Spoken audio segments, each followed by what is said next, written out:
first try. Welcome back to part 4 of my top 50 exercises for dads to get fit. Today we have exercises 31 through 40. If you haven't already watched parts 1, 2, and 3, go back and watch those first. Alpha Dad Nation, I can't think of a better way to display dominance in your neighborhood than drinking your water out of a 17-pound mug from Major Fitness. I am affiliated. Ooh, yeah! Dads, are your underdeveloped calves an embarrassment to your wives and kids? Me too. I have always had weak calves, and I think to a certain degree it is genetic, like you kind of get what you get. My wife has awesome calves, and she does not train them at all. However, my calves have improved. I think for years we've been training calves wrong. My number 31 exercise for dads to get fit is the calf raise. Most people get on there, and we're just kind of like banging out reps willy-nilly. Time under tension is key for building the calves and taking the bounce out of the equation because you're just utilizing the stretch reflex and utilizing the Achilles. So check it out. On your calf raises, whether you're doing them seated, standing, on the machine, body weight, whatever, hit that full extension. We're going to squeeze at the top. Slowest eccentric ever. That means lower it as slowly as possible. When you get in that lengthened position, we're going to hold it for a couple seconds. You can press up as quick as you want. 3 sets of about 15 reps, and you need to be hitting these 2 to 3 days per week and eating enough calories to grow. Dads, if you're trying to build a supple, voluptuous chest and juicy triceps, exercise number 32 is for you, the ring dip. If you don't already have a pair of rings for your garage gym, go ahead and make that purchase.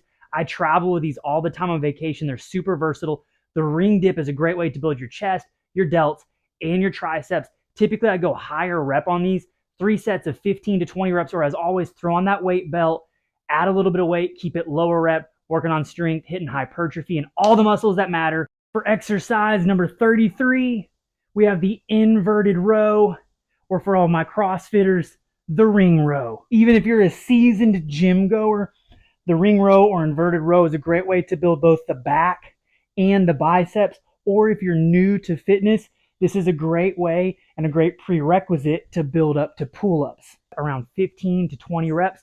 Or you can make it more difficult by walking your feet lower, basically getting parallel to the ground and going lower rep that way. Super accessible, great exercise to build the back. Get them in.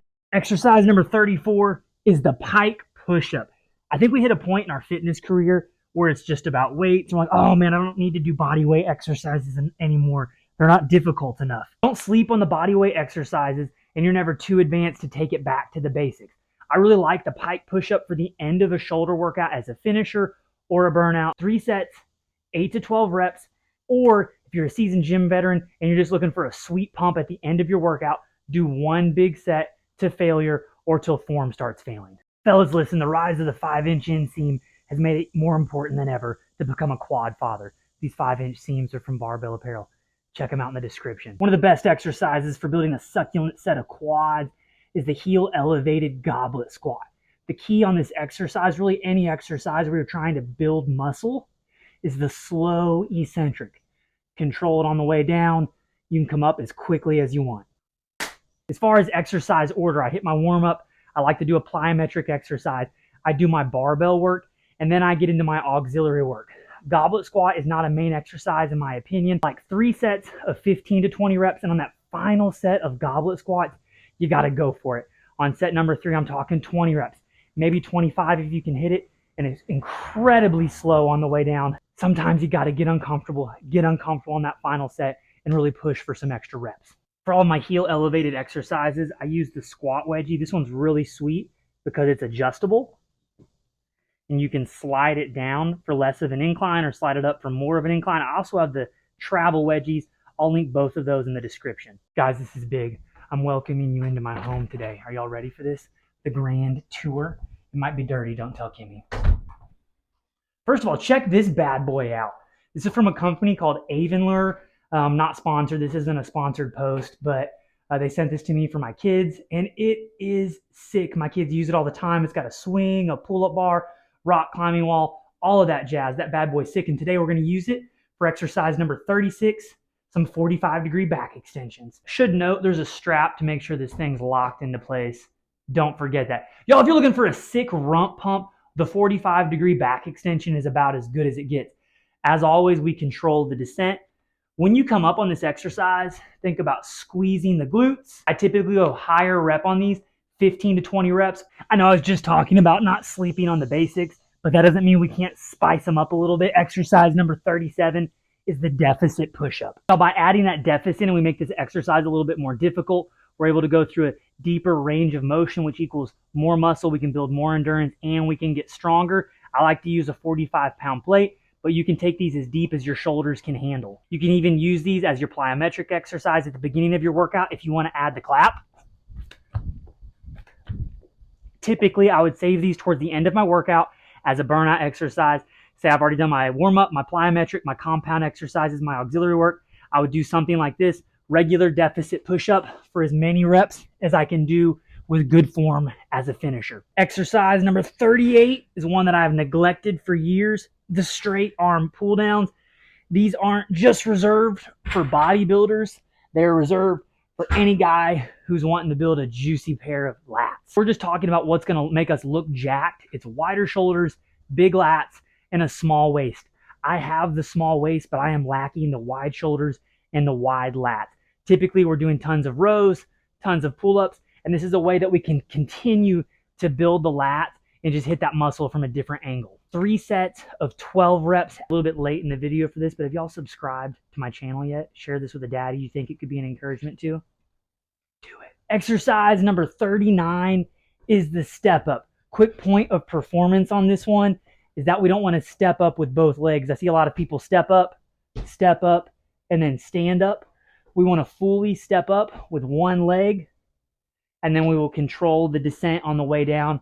Make sure we never let the knees buckle to the inside as we're stepping up or as we're stepping down. There was actually a peer-reviewed study that found the step up to be the best glute builder. One of the great things about the step up is that we can do these body weight, dumbbells at our sides, goblet position, back rack, front rack, 1,000 different variations of the step up, and they're all great for building the quads and the glutes, get us training unilaterally, and we can even increase our conditioning level. Exercise number 40 is the Superman. You're like, Ben, that's a super simple exercise. But think about the day and age we live in. We're always bent forward, looking down at our phones, looking at our tablets, looking at our computers, sitting with terrible posture. And this basically gets us in a position that is foreign to our body and trains the entire posterior chain. It's easy, it's accessible, you can do them anywhere. I try to get in at least twice per week, a 90-second hold. And this is a huge exercise that I do with my kids because I sit at a desk during school and I want them to have great posture and a strong posterior chain. Don't forget to add this one in.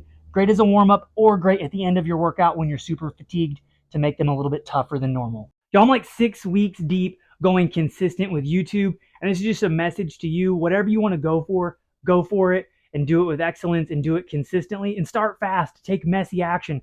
I'm aiming for excellence, but you can't aim for excellence if you're sitting on the sidelines and you haven't started. Y'all, if you're aiming to get your fitness going and you're just needing to get started, do something, do anything. Start with push-ups, lunges, sit-ups, leg raises, walking. And when you get to a point where you need help and you need to step up your workout, check out my workout plans at benbarkerfitness.com. I'll link that in the show description. I have a gym plan, I have a garage gym plan, and a bodyweight option. You get a free 7-day trial. We're already in our 4th installation of the top 50 exercises for dad. If you're watching this and this is your first video, go back and watch episodes 1 through 3 and be on the lookout next Thursday for part 5 and the last installment of my top 50 exercises for dads to get stacked, jacked, and succulent. Most importantly, if you made it this far in the video, genuinely, thank you for watching. I appreciate you. Subscribe to the show.